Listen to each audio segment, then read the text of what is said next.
రోజు మరపురాని పండగ రోజు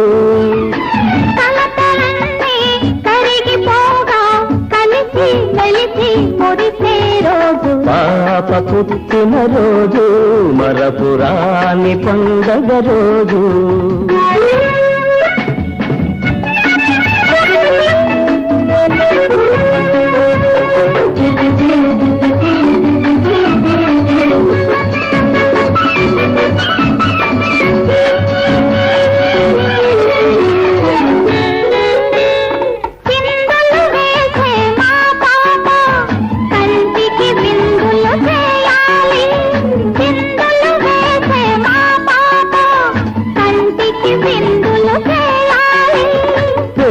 పెద్దదై చదువులు చదివి పెద్దల మన్నన పొందాలి మా పాప పుట్టిన